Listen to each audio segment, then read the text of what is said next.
Hello, humans. Happy Monday. It is now our third week of school. I hope everything is going well. I know I've met a few of you just here and there, but I hope you all had a good weekend. And if we will go ahead and get started, before I forget, my plan is to do the review quiz, the quiz review thing on Wednesday of this week. And I will have the study guide for you by tomorrow. I'll have it uploaded to Canvas so you guys can download it, access it, and all that fun stuff. I think what I'm going to try is Wednesday during our Zoom meeting, I will try and run either the Kahoot or the Quizlet. If you guys are up and would like to get on, you can. If not, I will link both of those in the Canvas so you guys can access them on your own whenever you need to. And then your assignment for Wednesday will just be the quiz. So that's my plan for now. If things change, I'll obviously let you guys know. But other than that, that is my plan for Wednesday. Today we're going to be talking about culture. Tomorrow we will be talking about governments and money. And then Wednesday will be our quiz, and then Thursday we will go on into our first area that we'll be talking about, which we'll be talking about like what a civilization is, and then slowly, probably next Monday, we'll get into our first area, which will be Mesopotamia. But for now, that is the plan for this week. Today we'll do culture. Tomorrow we will do government money. Wednesday we'll do the review quiz, and then Thursday we'll get into the civilization stuff. But for now, here is our objective and question for culture. The daily objective is to explain what culture is and how it impacts our societies. And the daily question, which you guys should have seen, is right here as well. So we need to look at what culture is. So have you ever wondered why like some parts of the world do some things different, same thing differently than we do, or why some sports are popular here in the US but not other places? So this is largely due to what makes up an area's culture. So very simply, culture is a set of beliefs, values, and practices that a group of people have in common. And that can be anything from what you wear, what clothes you wear, the language you speak, what music you listen to, what foods you eat, how you eat those foods, language, and then clothes and all that stuff. Literally, just about everything we do makes up our culture. Religion is a part of culture, language, food, music, art, just about anything you can think of can be related back to culture. So those individual things that make up culture are what we call cultural traits. These cultural traits can be local ones, or they can be global. So something that the small area like Indiana has in common, or like something the entire world has in common. An example of a global culture trait might include soccer, which is a global culture trait in part because a large portion of the world's population knows about and plays the game of soccer. So not so popular here in the US, but it's still quite popular here and extremely popular in places like Europe and Africa and all that kind of thing. So soccer is one of the things that like it's a global trait and that it's something that a good majority of the people in the world know about and quite a few enjoy actually playing. So like we talked about in the first slide, cultural traits can include things like how people eat, what they eat, what language they speak, what clothes they wear, what religious beliefs they have, if they have any. What else? What kind of art, music they like to see, listen to.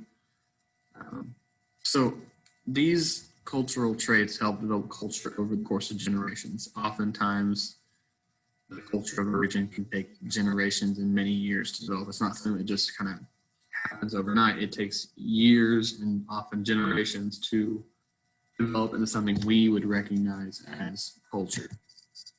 So the next part of this is culture groups and culture regions. So last time I checked, the population of the world was right around 8, almost 7, 8 billion people. So it makes sense that within that 8 billion people, let's say, that we have a lot of different cultural groups and cultural regions. Kind of related here, but language, the age of people, food, religion, all those things can kind of help determine culture groups and who belongs to those culture groups, and also help define what we would call culture regions, which culture regions are just areas of the world that have similar cultural traits. An example of that would be what we call the Arab world. Often, if you can see here, it goes from like North Africa into the Middle East, and I would argue it goes even further into like Iran and Afghanistan and those places. But the reason we would call this a culture region is because a majority of the people in this region speak Arabic. A good majority are practicing Muslims. They share similar foods, similar music, similar clothing, and their architecture is pretty similar, their building style. So all of those things kind of help define this region of the world into a cultural region, which we call the Arab world. And it's because they have this area, this region, have similar cultural traits that we use to kind of group and study this part of the world. So another thing we need to mention is something that we will see quite a bit over the course of the year, and that is talking about different ethnic groups. You may have heard this term before. It's come up quite a bit in recent current events. And so ethnic groups, words are hard. Ethnic groups are a group of people who share a similar culture and have a common ancestry. They have a common ancestry, if you will. An example that I thought of that kind of came up recently in current events is the Kurdish people who live in northern Iraq and Syria. And the reason they come up frequently is they have been a big part in helping to remove ISIS from northern Iraq, Syria, and so on. So the Kurds are a group of people who have a similar culture and have a common ancestry. So some places, some countries can have multiple ethnic groups living within their borders, and others only have one. Having more than one culture group in a region is known as cultural diversity. A good example of a place with a very high cultural diversity would be the United States, because we have a ton of different ethnic groups living across the country who, for the most part, get along rather well. Italians, Germans, the Native Americans, people from Eastern Europe, people from Western Europe, so on. In the U.S., we don't think much of it because these groups typically aren't fighting a ton. However, in places like Africa, ethnic groups can often cause numerous conflicts, which we'll call ethnic conflicts, and it's something when we get into Africa, we'll see quite often. A good example is, I can find it, in the country of Nigeria is over, I think it's over here somewhere, might be right here. But there are a couple different ethnic groups in Nigeria. Each feels they are being oppressed by the other. And so it has led to several ethnic conflicts over the years. And this isn't just unique to Nigeria, it's across Africa. There are countries who their entire history has been simply just one ethnic conflict after another. They haven't quite figured out how to live together within their different borders because of the different ethnic groups that go on here. And this isn't just unique to Africa, this is the Middle East, China, and other places have dealt with their share of ethnic conflict. So it's something that we'll see a little later, but I wanted to bring up now. And then the last one, the last one is cultural diffusion. And all this is just talking about how culture is something that is always changing. Easily think about how the world is now compared to 200 years ago. What's changed? What do we do different? Technology, food, language, even.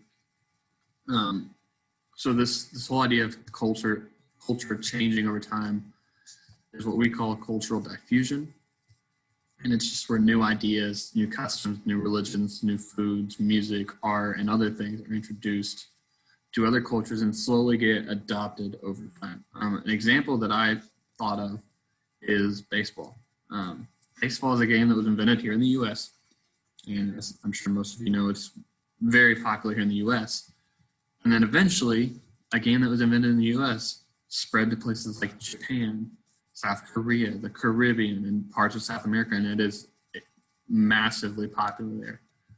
We often get players who play in the US that come from places like Japan, Venezuela, Curacao, different countries where baseball wasn't invented, but has become a very important part of their culture, if you will. So just the idea of things getting introduced and then adopted by other cultures is known as cultural diffusion. So that is actually all I have for you all. I hope you have a good Monday. If you have any questions, feel free to let me know. The assignment should be on the next page of the module. If you need me to help with that, I will be more happy to. Just let me know. Otherwise, I will see you guys tomorrow.